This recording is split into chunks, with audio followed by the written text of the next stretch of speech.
Bienvenidos a la presentación de este pequeño video con el objetivo de dar claridad desde el aspecto inmunológico sobre coronavirus, esencialmente concentrado en la cepa de interés en la actualidad, conocida como SARS-CoV-2.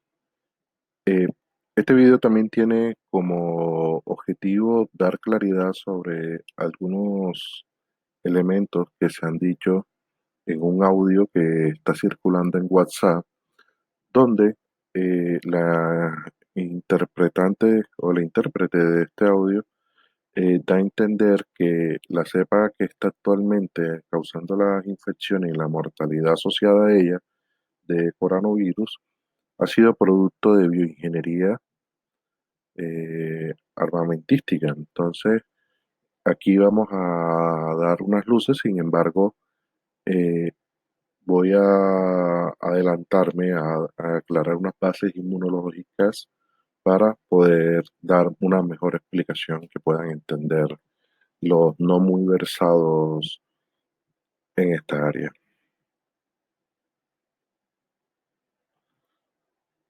Lo primero es entender cómo funciona la respuesta inmune.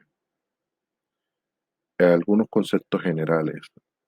La respuesta inmune consiste en todos los elementos celulares, anatómicos, moleculares, todo lo necesario para que el cuerpo mantenga una homeostasis o un equilibrio frente a lo propio, o sea, frente a nuestros propios órganos, frente a nuestros propios tejidos, y aún más contra elementos externos. Estos elementos externos, digamos, principalmente contra los patógenos.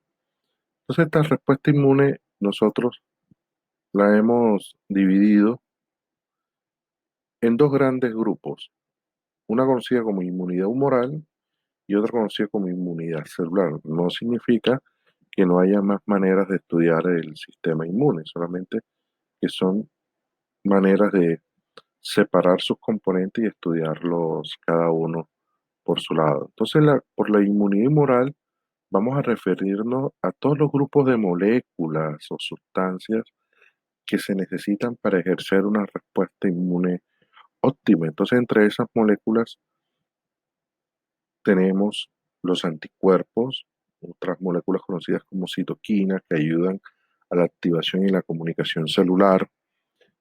Tenemos otras sustancias conocidas como quimoquina que ayudan a algo conocido como el tráfico celular o básicamente a que las cepas se sepan, a que las células sepan migrar hacia ciertas zonas. Y tenemos el componente celular que va a representar todas esas poblaciones celulares que participan en la respuesta inmune. Algunas de esas poblaciones celulares son como los macrófagos, los linfocitos, ¿estamos? Pero existen muchos más. Tenemos las células dendríticas, o de linfocitos B, células NK.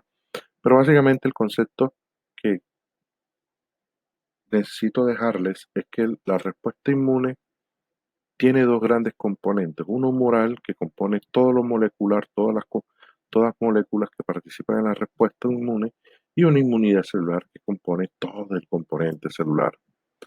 Ahora bien, ¿cómo se genera una respuesta inmune? Durante las primeras horas de exposición a, vamos a suponer, a un patógeno, a un virus, una bacteria, se activa una parte de la inmunidad conocida como inmunidad innata. Esta inmunidad innata tiene una gran característica y es que combina células, componentes humorales y barreras anatómicas, o como las barreras epiteliales, para hacer frente a los patógenos en las primeras horas en que uno se expone. Aquí estamos hablando, por ejemplo, antes de las 12 horas, antes de las 24 horas. Bien, esta inmunidad innata puede verse limitada frente a la respuesta al patógeno, pero para ello se puede activar otro tipo de inmunidad conocida como adaptativa. Esta inmunidad adaptativa ya tiene un componente más especializado, más óptimo, y sus dos grandes actores son conocidos como linfocitos B y linfocitos T. Y aquí, del lado de los linfocitos B, vamos a ver una parte humoral conocida como anticuerpos. Esta inmunidad adaptativa ya es la que se va a encargar a partir de los próximos días, luego de haber hecho el primer contacto con el patógeno, de generar una respuesta inmune. No significa que esta se apaga y esta se enciende, no, sino que al ver que está encendida, estos componentes celulares van a potenciar estos componentes acá de la innata y va a entrar en un ciclo donde la respuesta inmune va a perpetuarse, a optimizarse frente a un mismo enemigo, en este caso el patógeno. Entonces, ¿cómo se genera también esta respuesta inmune? Esto tiene ciertas fases. Primero es la fase de reconocimiento. En esta fase de reconocimiento, las células de nuestro sistema inmune diferencian, ok, esto es un patógeno, esto no es un patógeno, esto es extraño, esto es propio. Luego de que reconocen ese patógeno, por ejemplo, de que los anticuerpos, ¿se acuerdan de los elementos humorales que secretan los linfocitos B, reconocen ese patógeno? Estos linfocitos necesitan expandirse, multiplicarse, copiarse, reproducirse, dividirse, hasta alcanzar un número que pueda hacer frente a la carga patogénica. Imaginémonos que es un virus. Se van a expandir tanto esas poblaciones de linfocitos como sean necesarias para hacer frente a la respuesta viral. Listo, entonces estamos en esta etapa de la activación del linfocito. Supongamos que todo está marchando bien y se logra una eliminación de ese patógeno, de ese antígeno que provocó toda esta respuesta inmune. Viene una fase de contención o de homeostasis. ¿Esto qué quiere decir? Fácil. Como ya el antígeno fue eliminado, toda esta cantidad de células que se expandieron aquí no necesitan estar activadas todo. Después de todo, esto va a representar un gasto energético metabólico para el cuerpo que es mejor eliminar gran parte de estos linfocitos y dejar algunos linfocitos de memoria. Estos linfocitos de memoria van a ser capaces de recordar después de un tiempo, incluso años, si se vuelve a exponer a este mismo patógeno, cómo se atacó y cómo se eliminó.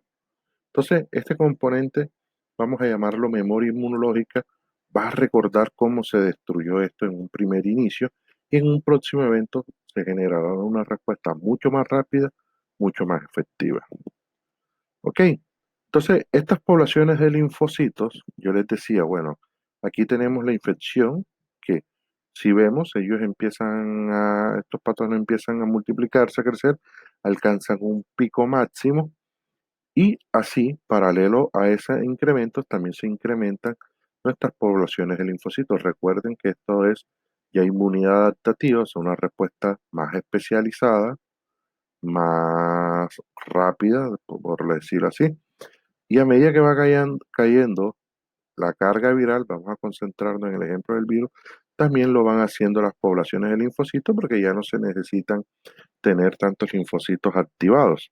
Y finalmente vamos a tener componente de memoria inmunológica. Listo. Entonces, paralelo a la activación de esas células, por ejemplo, de la inmunidad innata y la inmunidad adaptativa, se van generando ciertas moléculas que van a ayudar a controlar la infección viral. Entre estas, unas moléculas conocidas como interferones del tipo 1. Esta palabrita es muy clave, interferón. Ya vamos a ver por qué. Estos interferones también se van a aumentar en función o en paralelo a que aumenta la actividad viral y a medida que se aumenta la actividad de la inmunidad adaptativa. Y van a decaer en función también de que cuanto a la carga viral se empiece a resolver. Listo, este interferón, ¿cuál es su función? En la inmunidad innata, este interferón es capaz de decirle a otras células como macrófagos, por ejemplo, que entren en un estado antiviral, o sea, se especialicen en reconocer, capturar, procesar y eliminar virus. Sin este interferón, este estado antiviral en nuestra célula de la inmunidad innata se ve comprometido. En la inmunidad adaptativa, estos interferones pueden generar que los linfocitos B produzcan anticuerpos más especializados para bloquear respuesta viral. ¿Listo? Entonces aquí estamos en este escenario. No se olviden el papel del interferón más adelante. Entonces hasta aquí tenemos, bueno, la inmunidad se puede estudiar por la parte humoral que comprende todas las moléculas que necesita el sistema inmune para actuar, entre ellos los anticuerpos como uno de los principales escenarios, y también tenemos el componente celular, que son todas esas células que pueden secretar o bien reconocer esos componentes humorales para también ejercer su propia actividad inmunológica. Luego de que ese virus es capturado, necesita ser llevado a unas zonas anatómicas conocidas como ganglios linfáticos. Básicamente en estos ganglios linfáticos nosotros tenemos linfocitos, vamos a llamarlo vírgenes, en este caso, vírgenes hace referencia a que no ha estado en contacto con ningún patógeno desde que nació, desde que se produjo. Entonces las células que han capturado virus, para este ejemplo, se lo presentan y él se vuelve un linfocito capaz de actuar contra el virus y migrar hacia los lugares de la infección y promover una respuesta efectora. En este caso, una respuesta efectora, vamos a decir que es un proceso biológico, una respuesta biológica capaz de destruir un patógeno. ¿Listo? Seguido a esto, lo que les quiero dejar claro es que cuando una célula de la inmunidad reconoce y captura, en este caso, una partícula viral, sus componentes son totalmente degradados, ¿listo? Y se le presenta a los linfocitos de la inmunidad adaptativa. Haciendo un recorderis breve, acuérdense, esto es inmunidad adaptativa, quiere decir que para que ellos se activen necesitan reconocer fragmentos de proteínas derivadas del patógeno, en este caso del virus. De esta manera los linfocitos saben contra qué se están enfrentando y qué tipo de respuesta inmune deben ejercer. En el caso de coronavirus, todo lo que les he explicado hasta ahora tiene su papel en el control de la infección. En el video, la persona que interpele hace una anotación sobre el coronavirus de que la capacidad infecciosa que tiene se debe a un proceso de bioingeniería que le metieron ARN viral del VIH, de la influenza y que por eso se debe el poder infeccioso que él tiene. Bueno, una claridad sobre el coronavirus. ¿Listo? El coronavirus lleva tiempo infectando al ser humano. No obstante, él se ubicaba en hospederos naturales, entre esos el murciélago. Este coronavirus, este tipo de organismo, tiene dos grandes grupos de genes que le facilitan la vida, por así decirlo. Un grupo de genes se llama genes de fidelidad al coronavirus. Quiere decir, son genes que controlan componentes claves para la supervivencia e integridad del virus. O sea, estos no cambian casi en la evolución del virus. Sin embargo, tenemos otro grupo de genes, ¿listo? Tenemos otro grupo de genes llamados genes de modulación. Aquí es donde tenemos un gran problema. Y es que estos genes le permiten a todo el coronavirus, al virus, poder infectar diferentes especies para poder sobrevivir. Es lo que llamamos, son genes que le dan diversidad genética. Al tener mayor diversidad genética, tiene mayor chance de infectar nuevas especies. Entre esas, nosotros hay que aclarar que el ser humano no es más que una de tantas especies animales dentro de los ecosistemas. Y así como nos infectamos con patógenos que están presentes en otros animales, no es nada raro uno tener infección por esta nueva cepa de coronavirus, solamente que no apenas estamos aprendiendo cómo se comporta en el ser humano y ayudando a predecir ese comportamiento. ¿Listo? Entonces, tengan esto claro. Ese coronavirus, o mejor dicho, todos los virus o todos los patógenos para poder infectar ciertos tejidos, ciertos órganos, necesitan reconocer ciertas proteínas en su huésped, en este caso el ser humano. En el caso del coronavirus no es la excepción. Este virus reconoce proteínas conocidas como AC2, DPP4, listo. Si le tuviéramos que dar un rostro a los o a las proteínas o a las puertas de entrada que usa el coronavirus para infectar, se vería más o menos así. ¿Listo? Entonces hoy sabemos, por ejemplo, cómo logra infectar ese patógeno a nuestras células. Entonces, las estrategias actuales de terapia y de vacuna van dirigidas principalmente a bloquear esta unión del coronavirus por los receptores de las células. Este receptores particularmente están presentes en unas células conocidas como macrófagos alveolares. Estos macrófagos alveolares están en el pulmón, entonces cuando el coronavirus infecta, esas células las destruye y de donde viene el colapso respiratorio que están presentando los pacientes y de los cuales se están muriendo. Ahora bien, vamos a entrar en materia. En el audio, la persona dice que coronavirus es una mezcla de VIH, de influenza, de coronavirus y creo que otro más, pero se me pasa en estos momentos. Hay una manera de nosotros aportar primera evidencia sobre si esto es verdad o no. Dado que en el audio la persona, si bien cita que hay una patente, que hay una secuencia y no las da, no dice dónde se encuentran, vamos a utilizar los recursos que están disponibles en las bases de datos especializadas en esto. Entonces lo que vamos a hacer es comparar eso que hace único al virus, o también conocido como genoma, con los genomas de otras especies, como el caso del VIH. Para esto vamos a utilizar una estrategia conocida como BLAST. BLAST básicamente lo que hace es lo siguiente, mire, si este fuera, digámoslo así, el genoma del coronavirus, BLAST lo que va a hacer es compararte esa secuencia del genoma o esa composición del genoma con la composición de otras o de otros genomas de otros organismos. Y es como si estuviéramos haciendo esto. Esto es nuestro genoma de coronavirus, esta línea roja, la primerita que vemos acá. Y lo que hay, cada línea de esta va a representar un genoma de otra especie, de otro organismo.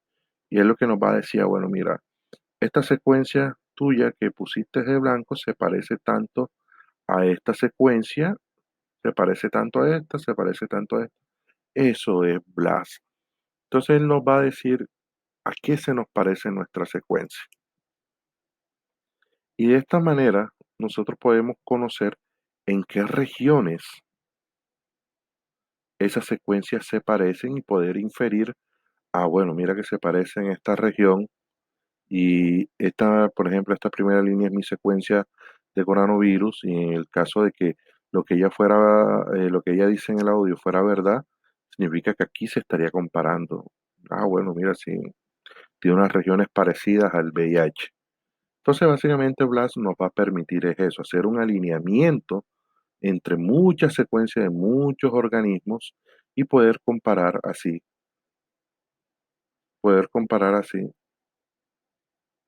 los genomas de entre distintos virus. En este caso, por ejemplo, vamos a comparar el del coronavirus con el del VIH. Esto simplemente que le estoy mostrando aquí es un ejemplo para ilustrar que actualmente yo puedo saber si el genoma de un organismo se parece al del otro y poder inferir, ah, bueno, este salió de este salió de este y este va para acá.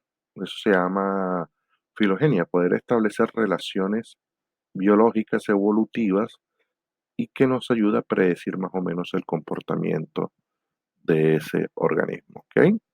Entonces lo que hicimos fue esto, nos fuimos al recurso bioinformático, todo esto es libre en la web, todo lo que les estoy diciendo. Nos fuimos al recurso bioinformático en la web y conseguimos los genomas completos de cepas de coronavirus que han sido aisladas en pacientes de diferentes partes del mundo, por ejemplo, China, Filipinas, Japón, Wuhan.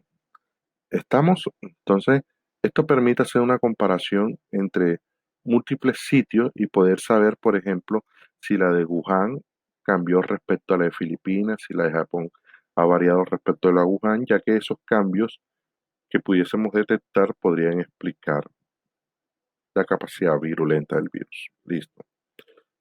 Acto seguido, aquí estamos en la herramienta BLAST. Acuérdense, BLAST, BLAST lo que va a hacer es permitirnos compartir o comparar la secuencia de nuestro organismo con organismos que nosotros queramos comparar. Como en este caso se trata de refutar que coronavirus no contiene elementos de VIH que pudiesen explicar que fuera un arma biológica diseñada por bioingeniería, aquí hemos cargado el genoma del VIH tipo 1.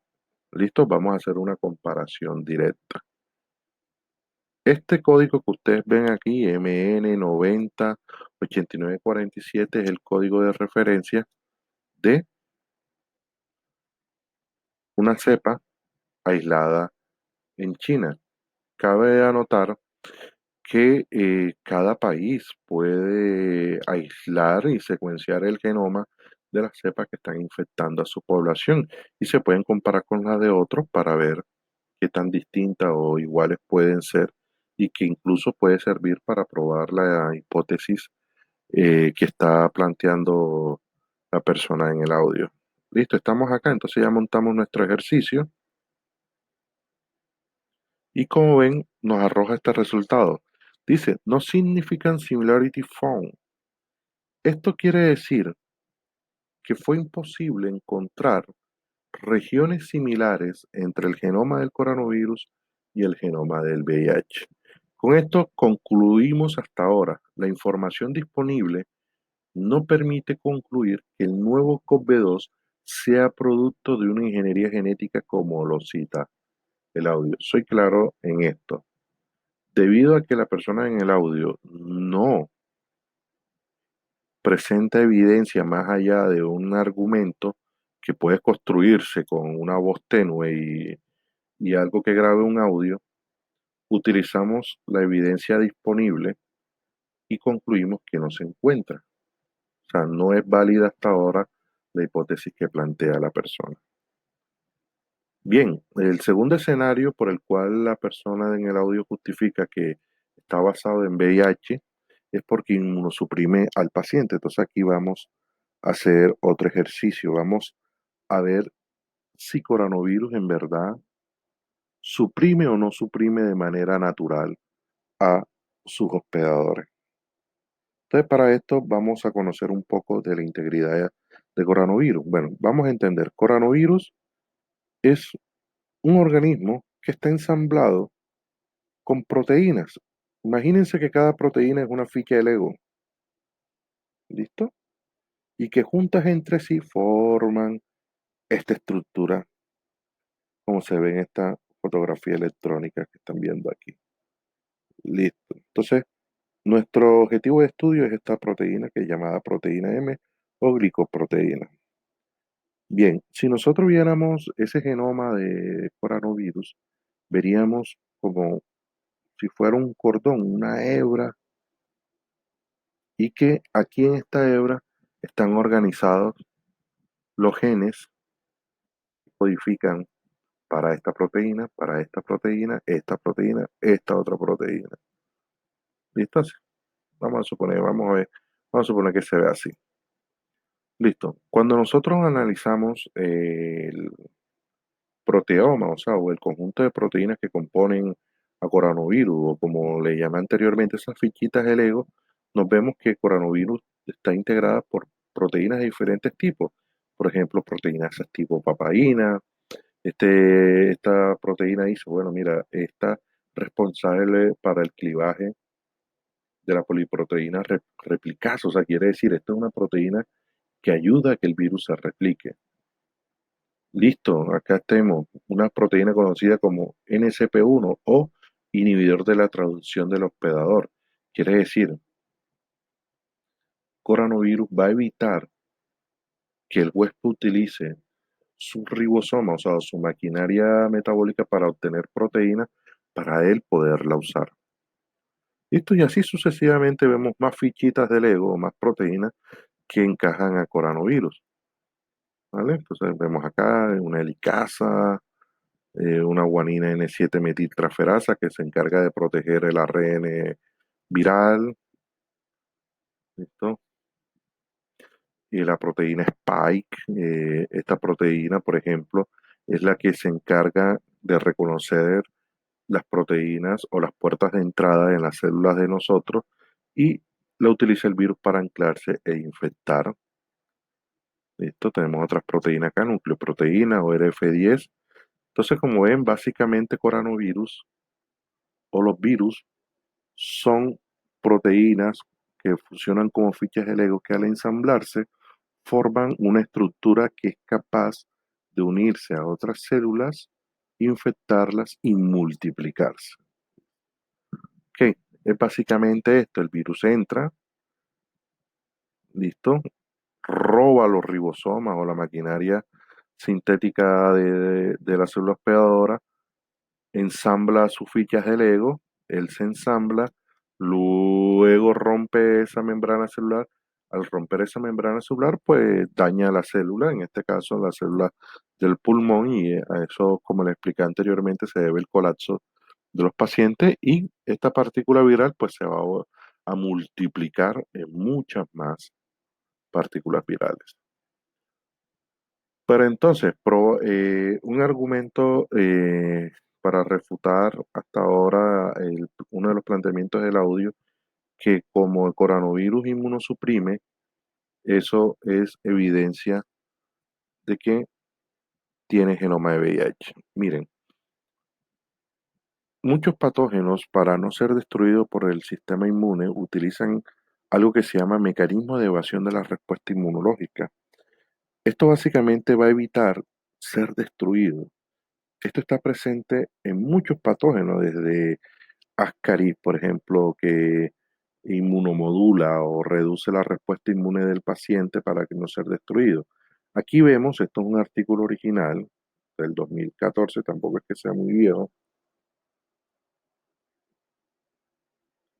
donde nos prueba que esa proteína M del coronavirus es capaz de reducir la producción de interferón beta, esa molécula que le expliqué en la diapositiva hace un rato, donde les decía que interferón beta lo que hace es provocar o promover, inducir, desarrollar un estado antiviral en las células de la inmunidad, y esto facilita la eliminación del virus. Básicamente en esto es que se basa el famoso interferón beta que están vendiendo o que le están proveyendo los cubanos a los países, ya que como la proteína M inhibe estas moléculas, o sea, aquí es donde estaríamos viendo la inmunosupresión. Una inmunosupresión básicamente que es el bloqueo de algún componente de la respuesta inmune.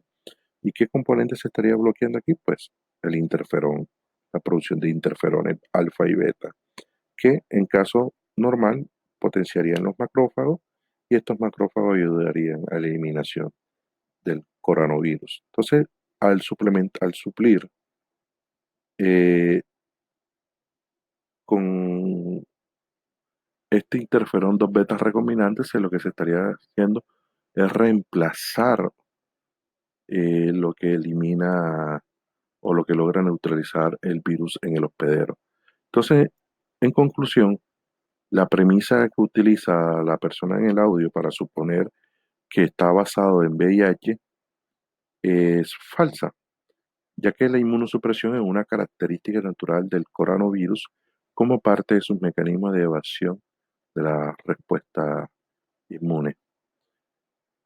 Entonces, hasta aquí lo que les quería enseñar de inmunología básica y pues bioinformática y genómica para poder entender o refutar lo que decía el audio de esta persona, ya que ha causado bastante polémica. Esto también es una invitación a que no todos los audios, porque suenan tenebrosos o porque alguien dice palabras extrañas, tienen validez. La invitación es que a que se informen con los medios oficiales. Aquí no le hace bien a nadie eh, utilizar mecanismos como WhatsApp y cadenas de información de estas para estar tomando decisiones o andar desarrollando emociones. Entonces, espero que les haya sido de utilidad este tipo de videos. Espero también generar algunos más en los próximos días con el fin de educar o aumentar el conocimiento básico de quien vea el video en estos fenómenos. Sí, muchas gracias.